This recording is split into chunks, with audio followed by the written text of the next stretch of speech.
And gentleman, laws of nature में आपका स्वागत है। लॉज ऑफ नेचर में जिस चीज़ के बारे में आज हम पढ़ने के लिए जा रहे हैं वो है चमन, नेशन, राष्ट्र। हम सारे लोग एक चमन में हैं। ये एक उर्दू वर्ड है राष्ट्र के लिए, नेशन के लिए।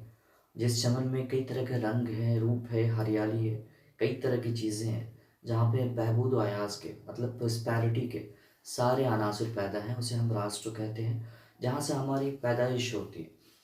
इस चमन के ऊपर बहुत से गीत लिखे गए हैं, नज़में लिखी गई हैं, कई चीज़ लिखी गई। आप उसे पढ़ सकते हैं, समझ सकते हैं बेहतर। चमन के कॉन्सेप्ट में आज हम राष्ट्र को पढ़ने के लिए जा रहे हैं। कुछ लाइन के ज़रिए से आज की जो सिचुएशन है, हालात है, उसे एक एक्सप्रेस करने के बारे में बताया है। ख़ास तौर पर जो अभी दबे कुचले हिस्से हैं, हमारे हिंदुस्तान के माइनॉरिटी हिस्से हैं, जिन पर बहुत ज़्यादा तशद्दुद हो रहा है, ये उन्हीं की आवाज़ है। आप समझने की कोशिश करें। आइए शुरुआत करते हैं। चमन। कितनी जान के सदक़ों से घर बनता है, कितनी जानें कुर्बान होती हैं, कितनी ज़िंदगियां नछावर होती हैं, जब जाकर के एक चमन, एक फैमिली, एक घर, एक राष्ट्र वजूद में आता है। राग की मोहब्बत से चमन बनता है। चमन में प्रॉस्पेरिटी के जितने भी अनासुर हैं, राग है, गीत है, बोलचाल है, सोसाइटी है, सोशल स्टडीज़ है, सोसाइटी के बहबूद के लिए जितनी भी स्टडीज़ दी जाती हैं, जितनी भी अवेयरनेस दी जाती हैं, उसके ज़रिए से अगर ये सारी चीज़ें हैं, प्रॉस्पेरिटी के सारे अहवाल हैं, तब जा कर के उसको हम एक चमन का खाका देते हैं, स्ट्रक्चर देते हैं कि उसमें हम प्रॉस्पेरिटी, खुशहाली पैदा कर सकेंगे। तेरे ज़ुबान की तुर्शी चमन को जर्द याब करती है। तेरे ज़ुबान की तुर्शी चमन को जर्द याब करती है। अगर मैंने आपको किसी ओहदे पर कहीं बिठाया है तो आपको उस ज़बान का, उस हिकमत का, उस हुक्म का बहुत पाबंद होकर के, बहुत सेंसिस होकर के, बहुत हर एक चीज़ को समझ करके किसी भी चीज़ का हुक्म पास आउट करना है, बढ़ाना है। अगर आपकी ज़बान में बहुत ज़्यादा तुर्शी आ जाती है तो इस चमन में जो प्रॉस्पेरिटी है, ग्रीनरी है, उस चीज़ में कहीं ना कहीं ख़राबी आ जाती है। लोग तशद्दुद के पीछे पड़ जाते हैं।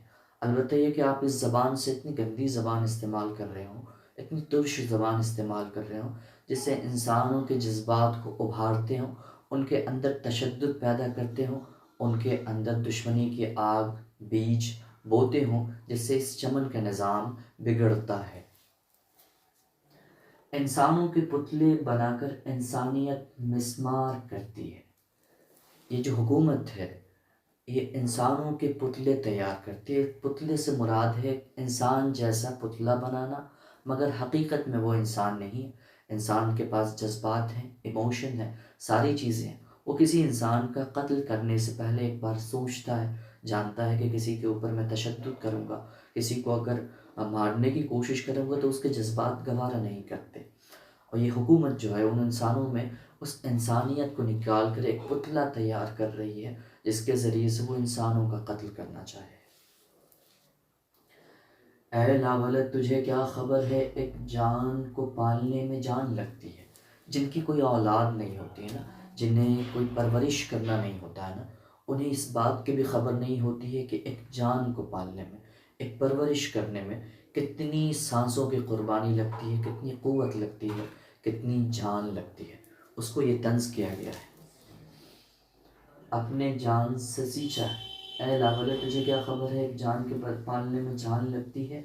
अपने जान से सींचा है हमने जिस चमन को, अपनी ज़िंदगी कुर्बान करके, अपना ब्लड, अपनी ज़िंदगी को निछावर करके जिस इस मुल्क को हमने सींचा है, इस चमन को सींचा है, तैयार किया है। ऐ जान, अपने जान से सींचा है हमने जिस चमन को, मेरे सजदे गवाह है ये धरती ये ज़मीन मेरी क्या लगती है।